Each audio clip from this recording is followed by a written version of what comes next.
For Friday, November 13th, we interview Mark and Nikita of Lostwood Games regarding Leviathan, the last day of the decade, in this super special bonus level 15.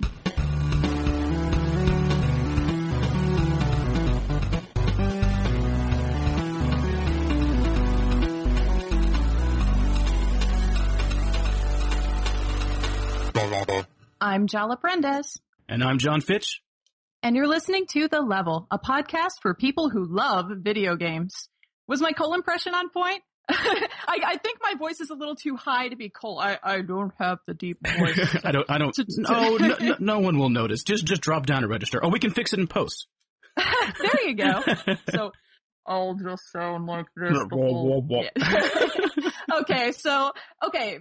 Today is a special bonus level. Woo. And we have a couple of very special guests from Lostwood Games, makers of Leviathan, the last day of the decade. And if you will, guys, go ahead and introduce yourselves.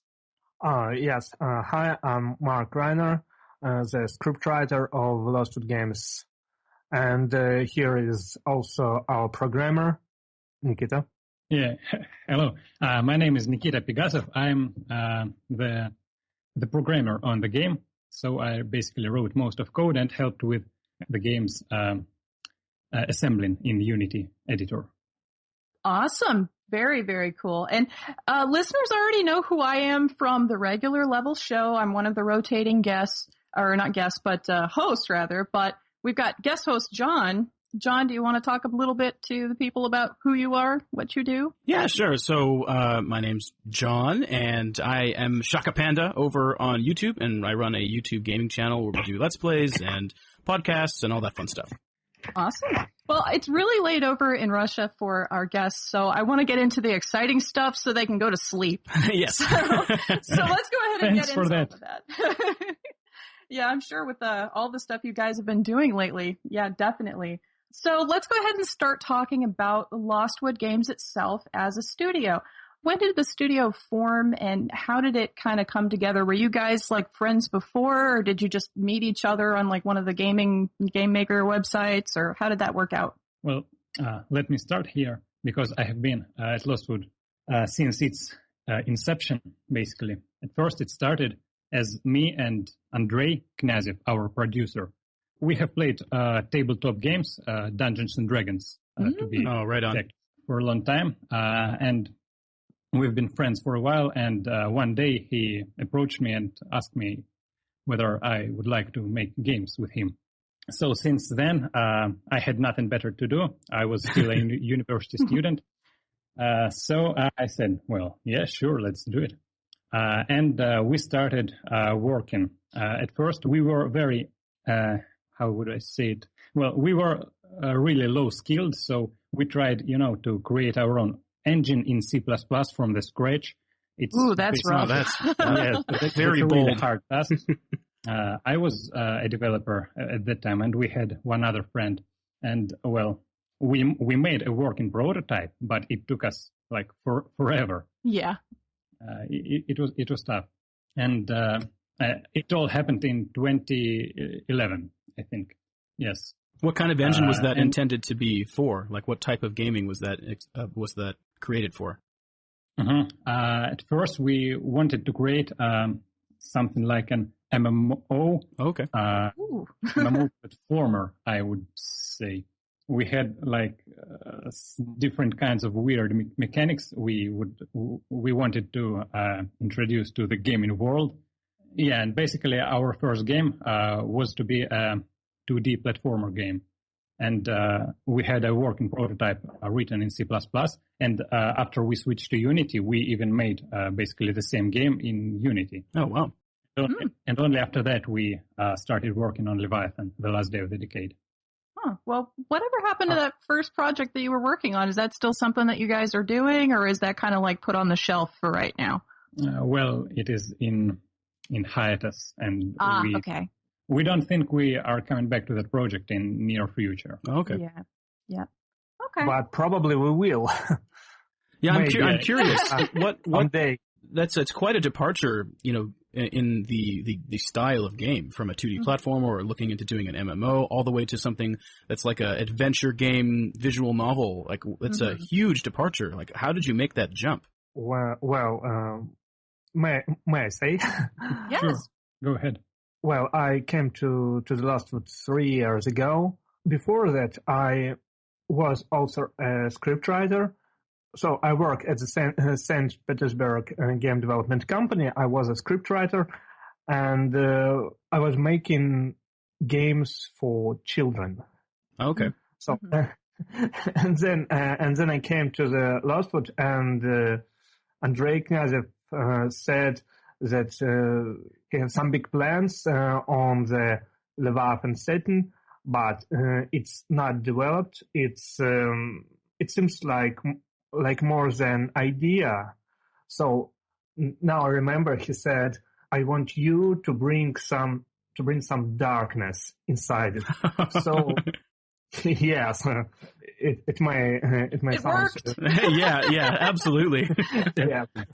So it may sound horrible, but we planned to make it really dark, really gloomy. So as I said before, it was more than idea, and we had not so much. And Nikita, help me. All right. I would like to add, to answer your question more precisely. Basically, we were working on that 2D platformer. It was also based in the Leviathan setting. Oh, wow. But we saw that even with the help of the Unity engine, it took us too long to achieve progress. So we had a brilliant idea. Let's make a simple game. We will do it really fast, and it will make us some money to sustain the business.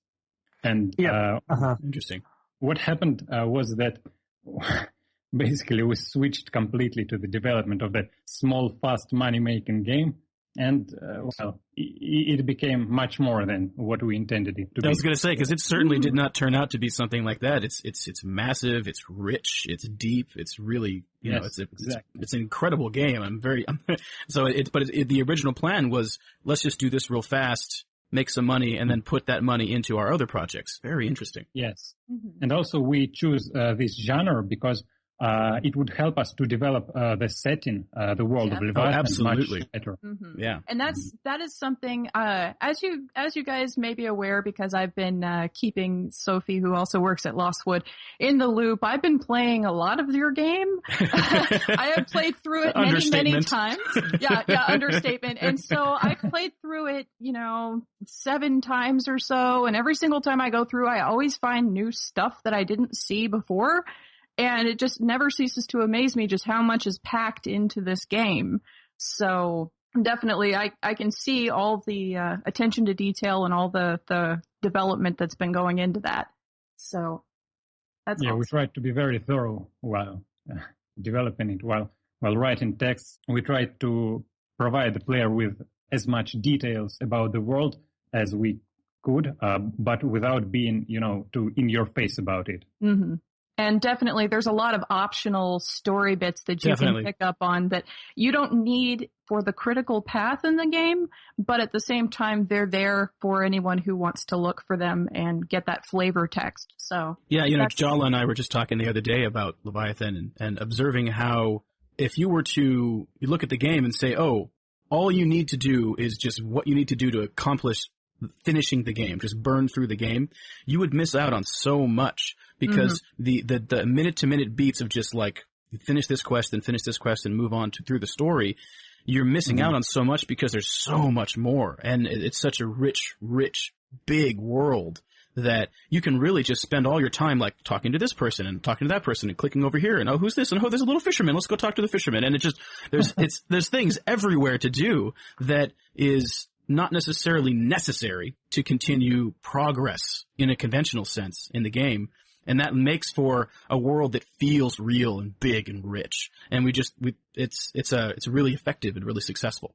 Yeah. And so, you guys, I am curious, you've mentioned that Leviathan as a setting was a thing that already existed before you started working on The Last Day of the Decade, and that your first game project that you were working on was also in the same setting. So was this something that you guys did like in D&D, or was this, is this like a setting that I don't know about that's over in Russia that's like somebody else's setting, or where did it come from?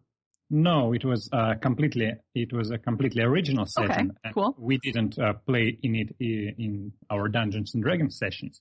We started developing it like purely for our computer games. Okay. And it has transformed so much from the original concept. Mm-hmm. In the original concept, it was like, a fairy tale fantasy world with like animal spirits that were guides for humans, and humans were like these tribal themed guys, and well. Yeah, and well, now you've got kind of like a steampunk, cyberpunky feel to some of it, and it's definitely developed a lot and changed a lot from then. You were going to say something, Mark? Yes. From the very beginning, it looked like a mad mix of Pokemon and you may probably know this game. It's for Nintendo DS. It's Phoenix Wright. Huh, oh, Phoenix Wright. Really? Right. Yes. Yeah. Phoenix Wright was a huge influence. Wow. Really? Interesting. Wow, that is interesting. One of our other people on the network, Cole, he's one of our network heads at Duckfeed. He is a big Phoenix Wright fan, so he'll be interested to know that. Cool. I'm a huge fan of the series too. I love these games. Yeah, well, that's awesome. Very cool. The only reason why I had asked about whether Leviathan was something that you had developed for like a D&D campaign or something was just because a lot of times what I've seen as a trend is that people will develop it in a game setting, like a tabletop game setting, and then that helps to make the game more, the world and the game that they're developing as a video game more complex and everything. And because Last Day of the Decade is such a complex game that has so much to it, it just felt like it had come from somewhere else because it was more prepared than it needed to be for the main story, if that makes sense. Mm-hmm. Yeah, it always felt like, to us playing it, it felt like there was never a moment where you had that movie set feeling where if you just looked behind this wall or around this corner, and there'd be nothing there because all that mattered and all that was created was just for you to see. It feels like at every moment a living, breathing world where there's things happening everywhere around you, and you could go around that corner and there's something there and somebody's living their life and having their own story. It always feels like that. It doesn't ever feel sort of shallow. Mm-hmm. Mm-hmm. Well, thanks. That's a really nice thing. That we try to achieve while working on the setting. Actually, I have asked Andrei, the producer, he was the dungeon master, to have some sessions based in the world of Leviathan, but he always declined. He doesn't want to do it. And we stopped playing D&D after like several years ago. But this year we have started playing again, and he didn't want to play Leviathan setting again, so we had to choose a generic D&D 5 setting, or I don't remember exactly. Well, I guess so he could take a break from it, right? Like he's spending all the rest of the time working on the game. He's like, no, I need to put Leviathan down for a while. Yeah, that's right. Too much Leviathan can hurt anyone, can harm anyone. So how many people? Sometimes. Well, so how many people are on your development team at Lostwood, and what does everybody kind of do? Well, Mark? Well, it's 5. Sometimes it was 6 or, 5. Mm-hmm. So, and now we have producer, programmer, scriptwriter, artist, and our PR manager. Mm-hmm. Well, and some people who outsource some tasks. Okay. Well, as you could see, we changed our art style We have changed our drawing style recently, And this is because we have parted ways with with the artist who worked on Leviathan, the last day of the decade. And now we are working with another artist. He's, unlike the previous one, he's from another city, so we work with him remotely. Okay. And also, on the outsource part, we now outsource only 3D models for our new game because we decided to up our technical production level. And previously, we outsourced music for our game. We outsourced it completely, all the music and sound design. But now we are going to try to do it with our own. That's awesome. Oh, that's wow, cool, though. Yeah, very much. So what have been the most difficult challenges that your team has overcome in the making of this game? Now, I've looked around and I've seen a little bit of that just from some posts on the official Lostwood page, but I figured I'd let you guys answer that. Well, in my opinion, the largest obstacle we have overcame was the breakup. In 2013, we have released 4 episodes of Last Day of the Decade, but the game didn't sell well enough. Our own money reserves were coming to an end, so the whole team was felt down. We saw no bright future ahead of us. So one by one, the crew left the ship. I must admit, I was the first one to go. I also had to concentrate on my university studies. So one by one, we left, and the whole team disbanded, and the game development was frozen, stopped at the 4th episode.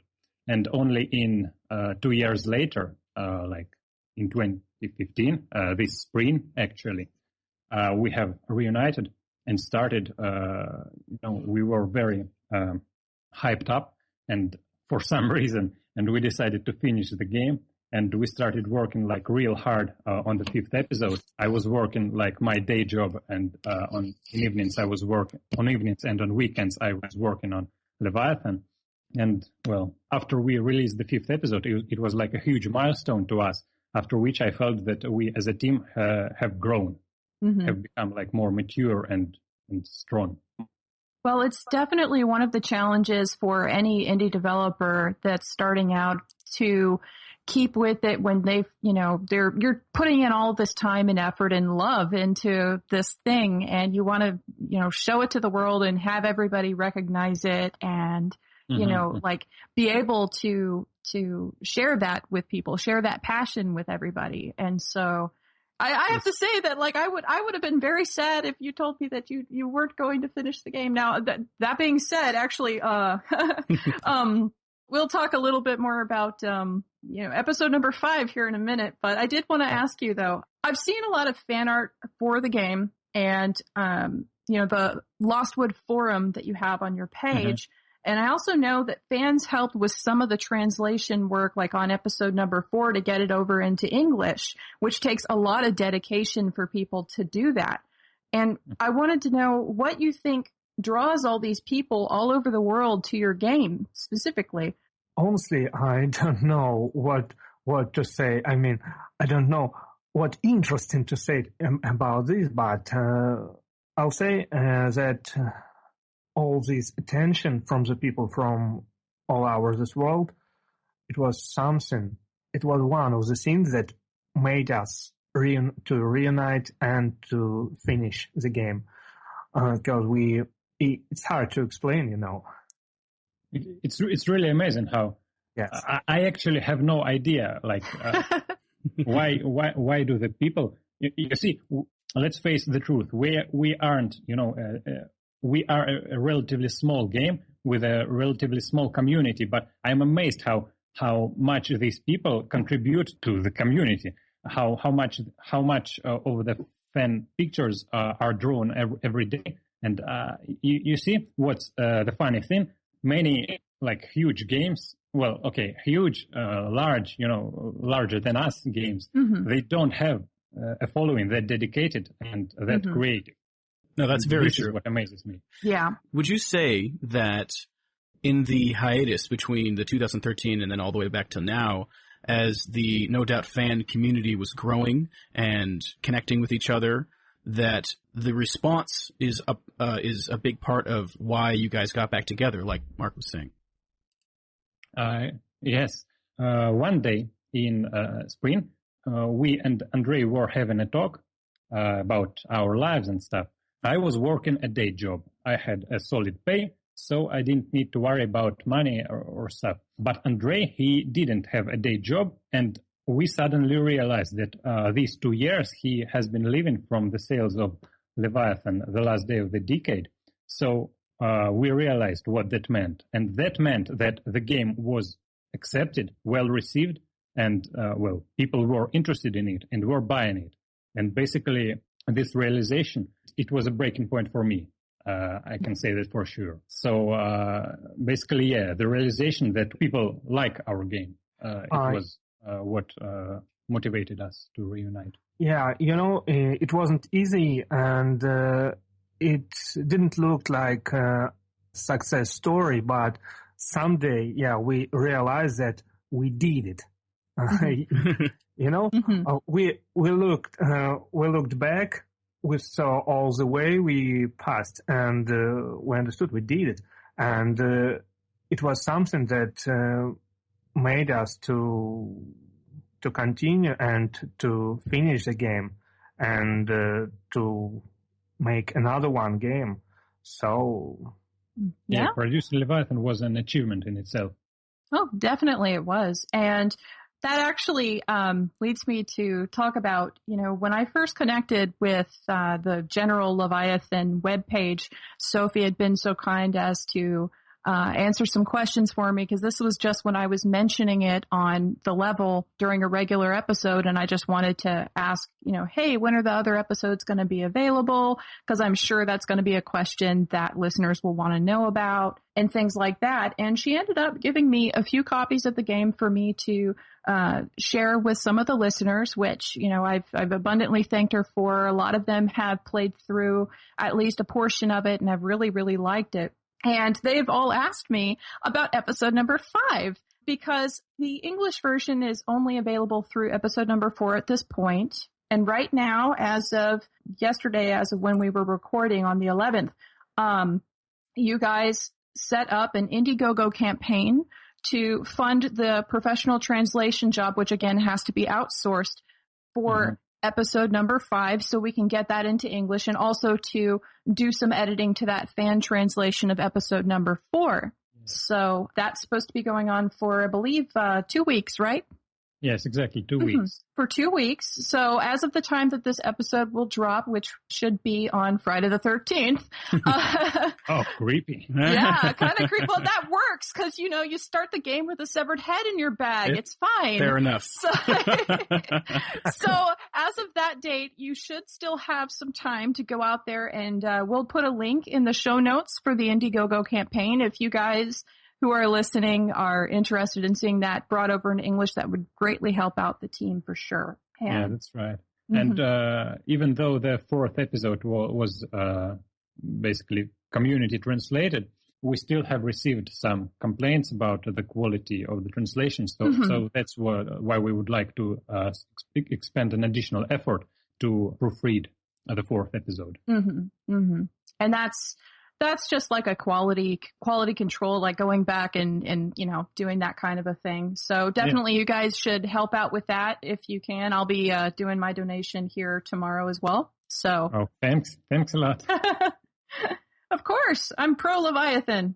So we already talked a little bit about Leviathan's original format and everything, and about how complex this game really seemed to be. But did you have any other other than making it a little bit easier to program, did you have any other kind of motivation behind using specifically like the visual novel style? Actually, I don't quite remember the reason for choosing actually the visual novel style. Maybe it was our infatuation with the Japanese games, anime. Yeah. With the games like Phoenix Wright series, which are basically visual novels, right? Yeah. With some adventure element, point and click element in between. Mark, do you remember why we chose the visual novel format? I don't quite remember, actually, to be honest. Well, me too, but, we didn't choose visual novel style. It wasn't like we're gonna make a visual novel, but we wanted to make a game based on a storytelling. So that's why visual novel seems to be the most suitable style, And also, as you got me thinking about it now, and looking back, the visual novel genre catered the best to our team, to the skills of our team. We had a great artist, we had a scriptwriter, so we had to make a game that was heavy on visual side and on texts. And I was the only programmer, so we had to do less of the coding stuff. I want to go back to what you were saying earlier. You were talking about how it has that sort of connection with its origin with the Phoenix Wright games, and that they are, in a way, visual novels, but also, click adventure games and things like that. And that was something that immediately stood out to me, within the first 15 minutes of playing the game, because when Jala came to me and said, hey, I have this visual novel game that you should check out, I thought, visual novel game? I don't normally play those. And she goes, no, this one's really cool. And so she sent it over to me, and I went in not expecting all of those adventure elements, all of the problem solving and all of that extra layer that really drew me in and made me feel like I had impact on the story, because the couple of visual novels that I've seen here and there, they don't share the same level of immersion in the story, but is at the same time also the same level of agency that the character seems to have in the world. It feels like, I feel like what I'm doing really matters, instead of I'm just sitting back reading a book that's being displayed to me bit by bit. And I find that vastly much more satisfying. And I think that that's really one of the things that makes Leviathan stand out, is that you have those elements where we do get to interact with the world instead of sit back and be spoken to and just have text dialogue and just have options and conversation, but we have an inventory, we have a phone, we have, different things we can purchase. In the beginning of the second chapter, you can choose to purchase different potions, and the potions you have will open up different opportunities and different things. You can choose not to do it entirely, and things like that add an extra layer of me feeling like what I do has an impact on the story and how things move in a much more dramatic way. And it's so satisfying. I just wanted to say that was something in the game that I thought was really awesome. Definitely. Thanks for your comment. We wanted to do much more than that, but because of the time and the costs, we had to cut down on many of the concepts, many of the depths we actually planned in the game. And we think that now that we have more experience, we can make everything much better in our new game. Yes, sometimes it's looked like we walked through the graveyard of ideas. So many things were thrown away. So many things were accepted but changed.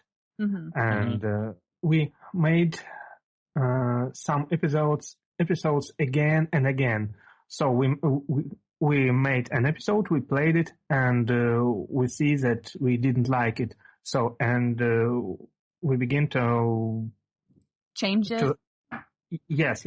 So, and that's why there are so many options inside the dialects, because it was some things to make it more complex, more interesting. And it's very successful. It's very successful. You had said that there's some changes between the first game and the second game. Could you touch on a couple of the differences that we can look forward to? Well, from the technical standpoint, one of the most noticeable changes is that we are going to use 3D models for our locations. Oh, wow. Not for all of them, but for, I think for most of them. And that will give us the opportunity to have camera move more freely. We can rotate the camera, we can suddenly transition to a top-down view and stuff like that. We thought that in Last Day of the Decade, our locations were a little bland. They were nicely drawn, but they were static, and that doesn't catch the eye sometimes. So we aim to make the locations more alive, by adding lights, by adding animations and stuff like that. We tried to add animations to locations in last day of the decade, but due to performance issues, we had to throw away that idea. And here we think it will work out better. Also, we are aiming for increased dramatic effect in dialogues. In last day of the decade, our dialogues were basically the frames of text interspersed with flashes, sounds. Well, text speed. Yes, text speed, and different effects. We actually like that idea, and we want to improve on it. We want to add more text effects. We want to add more. Well, we want to make the text a better medium to convey the story. We want to use the text and the manipulations that we can perform with it. We can use it to a greater extent than we used it in last day of the decade. Yes, imagine something like a comics bubble on a background.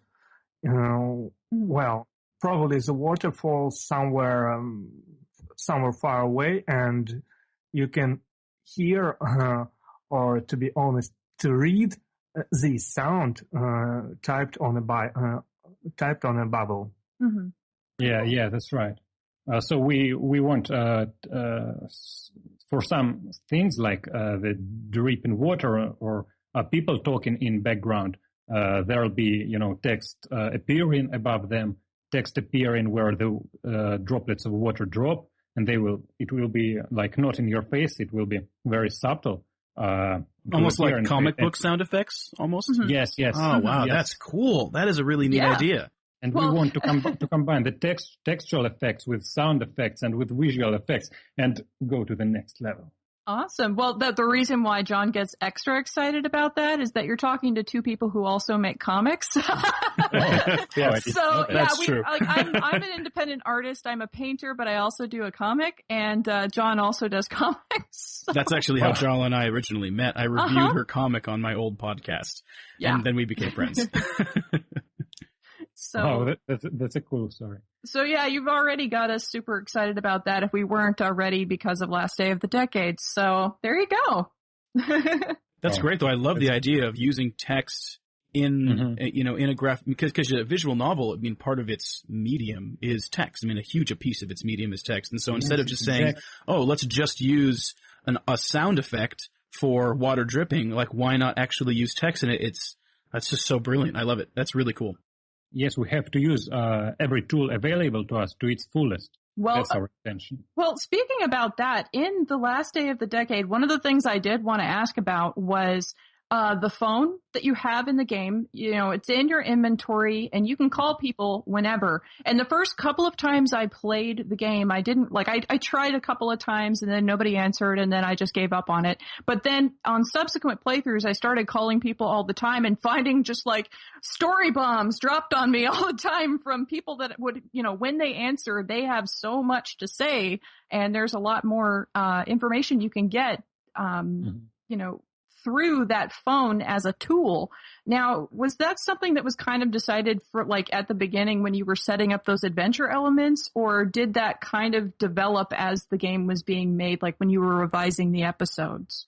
Well, about the phone, we simply wanted to have a cell phone in our game. That's why we added. Yes, cell phone in a fantasy world. Mm-hmm. So, but it wasn't another reason, because the cell phone was just another way to tell more stories inside the basic story of the game. So we just use it for that purpose. Also, another reason we wanted to add phone to the game, because we wanted to appeal to the general public and people at that time, and now we use smartphones all the time, so we can basically walk out on the street and see people, holding a phone in one hand and doing stuff on it. So we wanted to produce a sense of familiarity by including smartphones in the game. Yeah, and then too, you have Darina, who she has her phone in her hand all the time. Always, yes. like some people. Mm-hmm. And, just always on the phone, always messing with it. That's pretty awesome.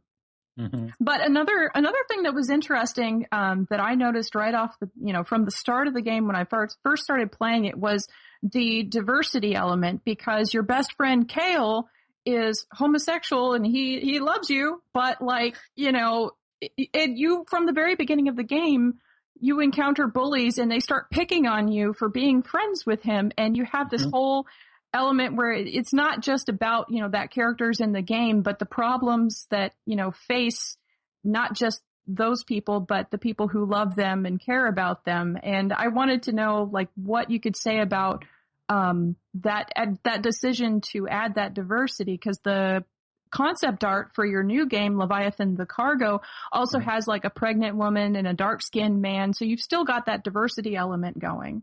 Yeah, that's right. Well, I'll answer shortly. I hope Mark will add something. We like this diversity element because it is real, and it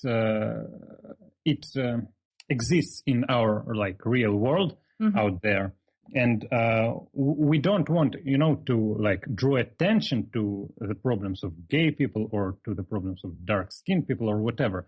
We just want to represent reality with your represent reality, exactly. That was actually really interesting to me too, just because there's no punches pulled by anything in this game.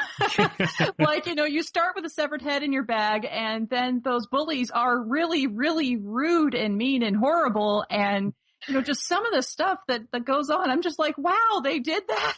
It's kind of it's kind of raw, I guess would say, would be you're not sugarcoating it or trying to, make it more, I don't know, politically correct or something. You're just believing that's it. A good word. And it was exactly our intention. We didn't want to be, we wanted the raw truth, to show the world as it is. And we wanted, and in the world of Leviathan, we reference our real world. And we didn't want to hide anything or to show people this fairy tale fantasy world. We like it raw and green. Well, and then it makes it more relatable because everybody's had a situation where they've either been in that situation themselves or they have been around it when it has happened. So that definitely makes it. On that note, though, if you had to give me a moral of the story for last day of the decade, what would that be? Well, that's a hard one. Yeah, I know. Since we've got this dark and gritty kind of situation, what's the moral of the story? What were you trying to show with the story? Well, I hope that Mark, the script writer, can answer better than me. The moral is that there is no moral at all. I mean, there is no moral like a scene to explain, and there is no moral like a scene that it is all above the people's intention or people's desires. Well, every single one of the characters has good and bad points to them. Even Kale, who is probably the nicest person in the game, still has, he has a breaking point, and there's a point where he's done, and that kind of a thing. So it's kind of a little bit more, I guess, balanced would be the word. Well, it's not just a good, happy thing. There's not a right answer. Is that accurate? Well, yes. I would like to add. I think I can finally. I think I found the words. I think Last Day of the Decade doesn't contain any, moral like a fairy tale or whatever, because it is just like our real world and lives of the real people. They don't contain any moral or morals whatsoever. They just exist, and so do the people in our world and the story of the Last Day of the Decade. I think it goes something like this. Okay. So, since you're talking to a couple of people who make art, I had to ask, how much input did your artist have on the development of how these characters look? I mean, Mark, as the scriptwriter, did you already have a really good idea of what they were going to look like, or did you kind of leave some of that up to your artist? Well, sometimes we... Nikita, help me again, please.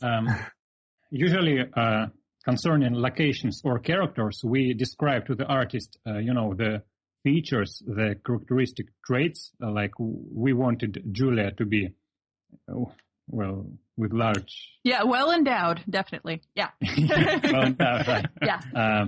We told the artist that we wanted to have such and such thing on the location in Oliver's child room and whatnot. After that, we left everything to him. He had a consistent style. He worked with us. Well, we had, hearings of our script all the time. So the artist was in the loop about what was happening with the game and what was happening with the setting. So he had a pretty good impression on what was happening in the world and what we wanted to convey. So basically all the clothing, I don't think we ever asked him to change like any of the characters' clothing or stuff. We only asked him for features that should stand out, and everything else we left up to him. Okay.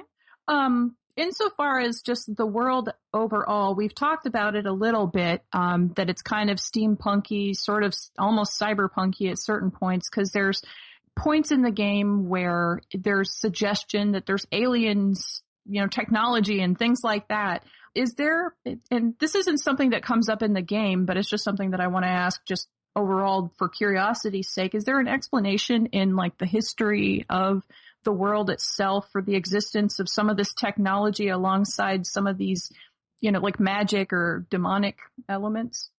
Yes, there is. Like John said, scenes in our settings are not just the movie props. Mm-hmm. So all these things, all these sci-fi elements they have their explanation in the history of the world.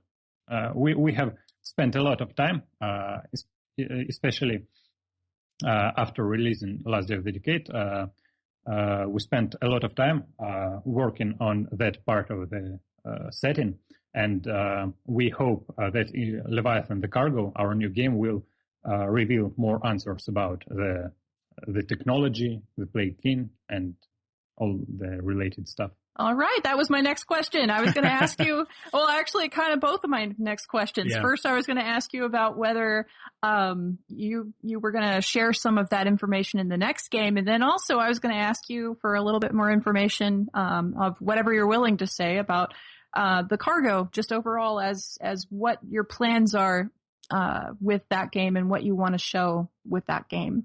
Well, Mark, could you tell me what going to show about? Yes, I can probably say that Leviathan the Cargo is a next step. It's a story that takes place after the Leviathan, the Last Day of the Decade, and this is a story. We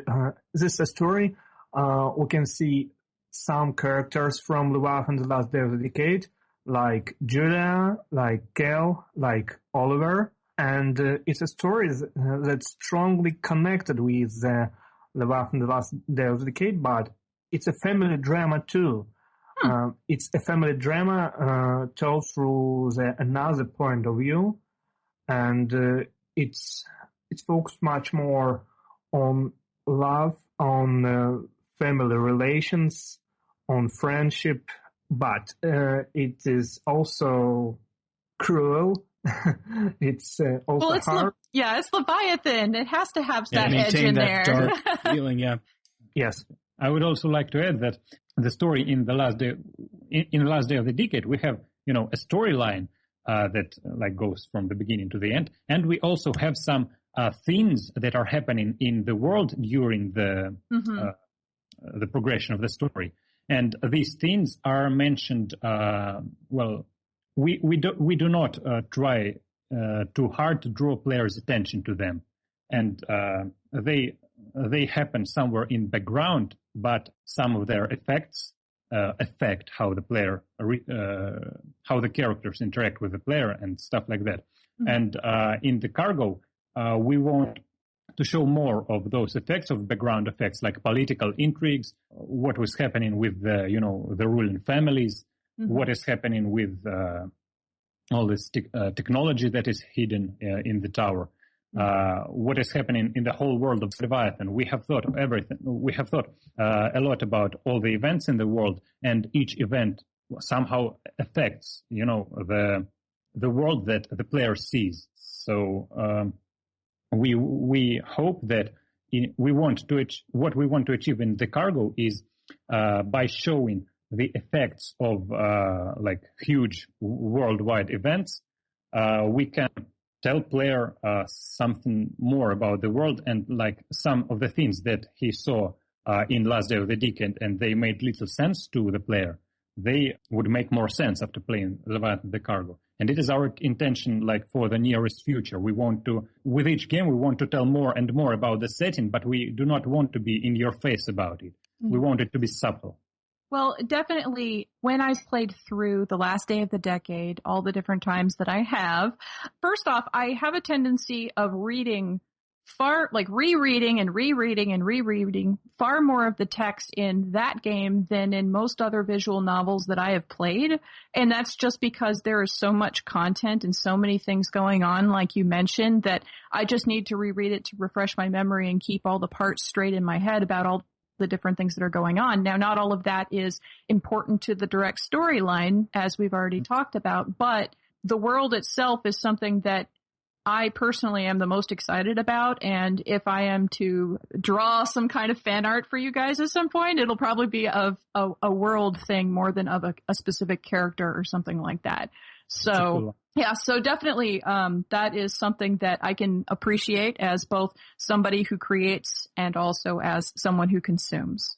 And so you've already mentioned the Plague King is part of the cargo because the Plague King's tower, from what has been released on the press release about this game, it's about a group of smugglers taking something through that tower. Will you encounter the Plague King? Or is that something you can't tell me? Oh. I think that's a no-no zone, huh? I'm not supposed to ask that. Well... Mark. Well, will you at least learn a little bit more about the Plague King? We can leave it at that. Definitely. Okay. So, in the game, when Leviathan is ever mentioned, it's mentioned kind of both as like a world and as a creature, and I just wanted to ask more about that. Like, what is Leviathan really? Are we going to learn more about what that is insofar as like the Leviathan storyline is concerned? Not Leviathan as in game, but Leviathan as in the thing in the world, or that is the world, or whatever it is. Well, Leviathan is the name of the world, and moreover, it is the name of the continent. It's a planet with one continent, and this big territory called Leviathan. Mm-hmm. And Leviathan, it's a kind of creature. It's a kind of living planet. Oh, okay. Yes, it's alive. It's much more than rock in the space. Mm-hmm. It's a kind of big underwater creature like manatee. Wow. Okay. Well, that's awesome. It's traveling from the beginning of the world to the end of the world, to the end of times. Wow. Okay. Well, is that something that is going to be talked about a little bit more in the next game too? Because it was kind of just a little bit mentioned in Last Day of the Decade. Yes, because our setting is like a puzzle, and every episode of a game and every game makes it more and more completed. Awesome. That's a good way to say it, because it looks like there are a lot of moving parts. Yes. Mm-hmm. And sometimes it's hard to, keep them all. Yeah, you have to have a wiki just for you guys to look at, right? So, well, is there something in specific that you guys would like to share with some of the current fans of the game or some of the listeners who, got a copy and started playing or something along those lines? I personally would like to say, first of all, thanks to all of you who bought our game, who played our game. We appreciate all the support we get because your support is basically our main motivation. And when we see that you like our games, then we have the strength to keep on making games. And that's what we really love to do. I would also like to add to people who like our game, especially from the international community, please don't hesitate to reach out and to reach out, to draw like fan-made pictures, to write fanfics and stuff like this. Our Russian community, which we have cultivated a lot, has made such a huge amount of pictures of fan-made stories. We were like really amazed how they managed to come up with these things, and it is really beautiful to see this response to our game and to our settings. So I personally would really love if something similar happened like in the international community. And it would be really awesome. I would love if that happened. Yes, we want to attract more attention of the international community, and it would be great if we achieve it. Yes, exactly.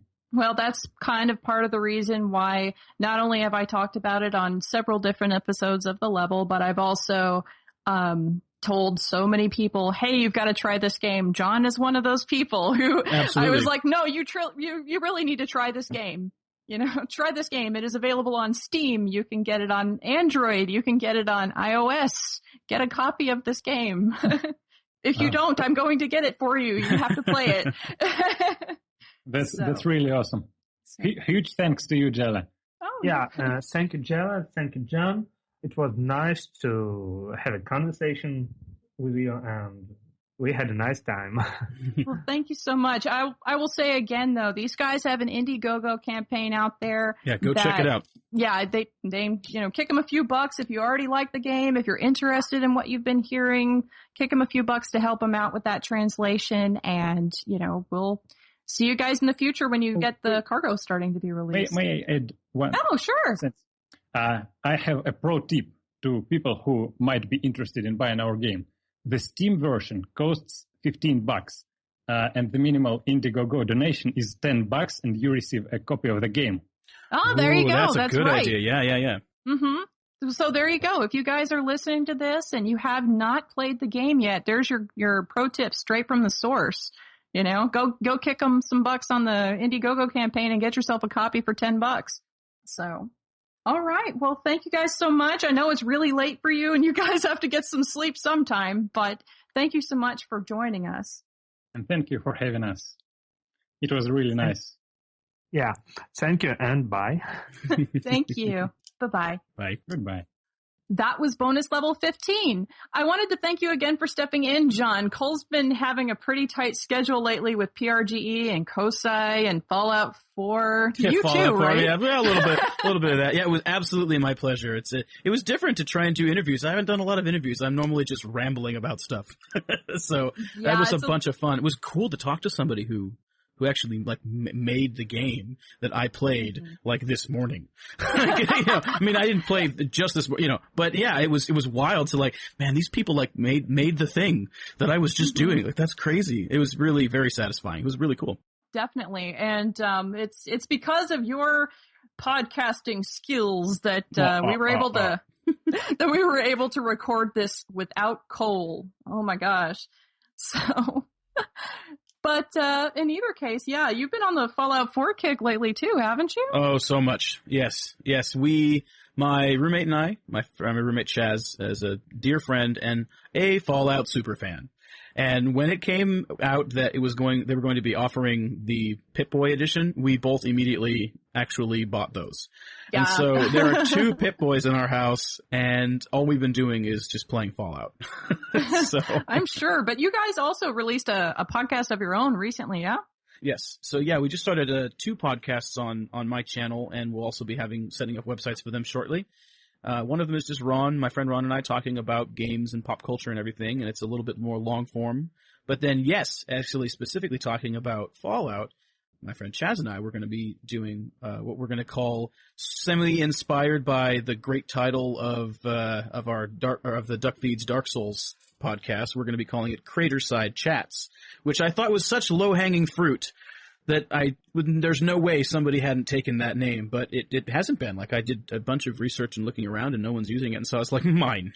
And took it, But yeah, so I'm really excited, which is going to be like a little micro vidcast / podcast. We're going to hit one subject. It's going to be quick. It's supposed to simulate the conversations that the 2 of us have very regularly about Fallout stuff. Whether it's a mod or we've gone way deeper than is really reasonable, talking about like the reason why this is good or this isn't good, or is the hardcore mode in New Vegas just a bunch of extra busy work, or does it have value, and how does that affect your immersion, and blah blah blah blah blah.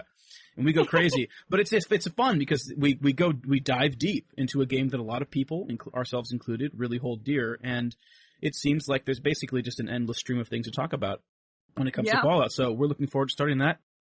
And it should actually be releasing the same day that this comes out, so you can go check it out over on the channel. Cool. Well, as for the admin for the level and for Duckfeed in general, you guys know the drill. Rate and review us on iTunes. Hit us up on the social channels. Do it. Rate and review. Yeah. Yeah, and let us know what you guys think of this bonus episode without Cole in it. I really shouldn't keep saying that, but the other day, everybody on the level was talking, and they were like, oh yeah, so everybody else has been out except for Cole, because Cole kind of has to record the show and stuff, and so that's why I was extra amused by that fact. But anyway, for your fearless hosts, you can hit me up at Jala-chan or Neon Sky Studio on Twitter. At 2, John? Yes, you can hit me up on Twitter at Shaka Panda. That's 2 Ks, SHAKKA Panda, and then Shaka Panda Plays on Facebook, and then of course Shaka Panda is the channel on YouTube, and I'm all over the place. In general, just making an ass of myself and having a good time and talking games. Awesome. And because I played a little bit of Dark Souls, I can say this now. Until next time, praise the sun.